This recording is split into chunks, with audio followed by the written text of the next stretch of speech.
Shalom saudara-saudara yang dikasihi oleh Tuhan Yesus Kristus. Kita bersyukur kepada Dia yang memberikan kesempatan kepada kita setiap hari dapat menikmati hari-hari kita dengan penuh syukur. Oleh karena itu, sebelum kita merenungkan kebenaran firman Tuhan, marilah meminta pertolongan di dalam doa.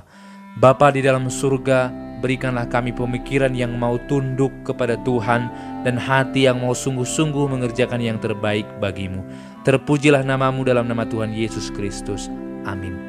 Saudara yang terkasih, firman Tuhan hari ini diambil dari Habakuk pasal yang kedua, ayat yang keempat. Sesungguhnya orang yang membusungkan dada tidak lurus hatinya, tetapi orang yang benar itu akan hidup oleh percayanya.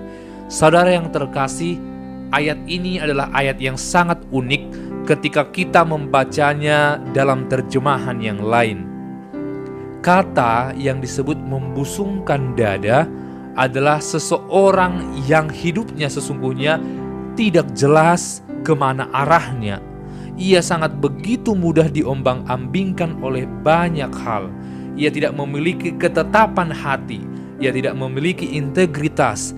Sehingga dikatakan orang yang membusungkan dada ini, dia menyombongkan diri dengan apa yang ia miliki. Keesokan harinya berubah lagi. Keesokan harinya berubah lagi. Ia pikir ia dapat hidup dengan itu. Tetapi sesungguhnya Habakuk berkata, tidak ada orang yang hidup karena perbuatan baik. Tidak ada orang yang hidup karena prestasi. Tidak ada orang yang hidup karena pencapaian. Tentu hidup yang dimaksud di sini bukanlah hidup sehari-hari di mana kita bisa bertahan dari rasa lapar dan dari kenikmatan dunia ini. Tetapi hidup yang dimaksud ialah hidup yang kekal itu. Kita tidak mungkin bisa menambahkan perbuatan baik kepada anugerah Allah. Karena anugerah Allah itu begitu cukup kepada setiap orang yang dikehendakinya. Oleh karena itu, Habakuk mengingatkan kita sekali lagi bahwa kita orang-orang yang tidak berintegritas. Kita orang-orang yang tidak hidup di dalam Tuhan. Sesungguhnya akan tidak tenang hidupnya. Tetapi ia melanjutkan, orang yang benar hidup oleh percayanya. Maka pertanyaannya ialah, apakah ada orang yang benar? Tentu tidak ada, karena semua orang telah berdosa dan telah kehilangan kemuliaan Allah. Oleh karena itu, ketika tidak ada orang yang benar, maka perlu sebuah pemahaman yang membawa kita kepada sebuah kesadaran bahwa manusia itu bisa dibenarkan.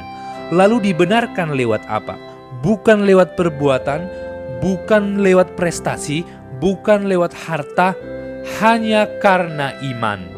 Hanya karena percaya kepada Yesus Kristus. Oleh karena itu Habakuk berkata, orang benar hidup oleh percayanya. Tidak ada orang yang dapat bertahan di dalam hadirat Allah ketika ia hidup di dalam dosa. Dosanya harus dibersihkan terlebih dahulu sehingga ia dapat benar di hadapan Allah. Oleh karena itu ini jugalah yang dikutip oleh Paulus dalam suratnya pada Galatia pasal yang ketiga ayat yang ke-11.